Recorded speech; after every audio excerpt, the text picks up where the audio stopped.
First 5 முட்டையை நல்லா வேக வச்சு அதோட ஓடு ரிமூவ் பண்ணி வச்சுக்கோங்க. தேங்காய் துருவுற மாதிரி ஒரு கிரேட்டர் யூஸ் பண்ணி நம்ம வேக வச்ச முட்டையையும் நல்லா துருவி ஒரு பிளேட்டில் எடுத்து வச்சுக்கோங்க. ஒரு கடாயில் 2 ஸ்பூன் ஆயில் ஊற்றிக்கோங்க. ஆயில் சூடானதுக்கப்புறம் ஒரு பெரிய வெங்காயம் கட் பண்ணதை ஆட் பண்ணிக்கோங்க.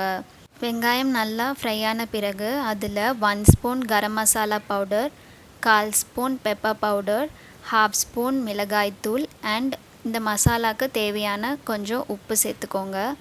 வெங்காயமில் மசாலா நல்லா கோட்டான பிறகு இதில் கொஞ்சம் கொத்தமல்லி ஆட் பண்ணி வணக்குங்க.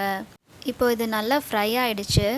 இதில் நம்ம ஆல்ரெடி கிரேட் பண்ணி வச்சுருக்க முட்டையை ஆட் பண்ணிவிட்டு அதுக்கு தேவையான உப்பும் போட்டுக்கோங்க. மசாலாலாம் முட்டையில் நல்லா கோட் ஆகிடுச்சு. நார்மலாக நம்ம சப்பாத்திக்கு எப்படி மாவு ரெடி பண்ணுவோமோ அந்த மாதிரி பண்ணி ரவுண்டாக தேய்ச்சி வச்சுக்கோங்க. இப்போது ஒரு ஹாஃபில் நம்ம ரெடி பண்ண ஃபில்லிங்கை வச்சுடுங்க. இன்னொரு ஹாஃபை மேல் பக்கமாக மடித்து க்ளோஸ் பண்ணிவிடுங்க. அதோட எட்ஜஸை நீங்கள் ஃபிங்கர்ஸ் யூஸ் பண்ணி இல்லை ஒரு ஃபோர்க் யூஸ் பண்ணி ப்ரெஸ் பண்ணிங்கன்னா அது நல்லா லாக் ஆகிக்கும். இப்போ ஒரு தவாவில் நம்ம ரெடி பண்ணி வச்சுருக்க ஸ்டஃப்ட் சப்பாத்தி அதில் போடுங்க. சுற்றியில் ஆயில் விட்டுக்கோங்க. ஒரு சைடு வெந்த பிறகு திருப்பி போட்டு இன்னொரு சைடையும் வேக விடுங்க. மஞ்சக்கரு பிடிக்காதவங்க கூட இதில் நம்ம துருவி போட்டிருக்கனால அப்படியே சாப்பிடுவாங்க. நம்மளுக்கு டேஸ்டியாகவும் இருக்கும், ஹெல்த்தியாகவும் இருக்கும்.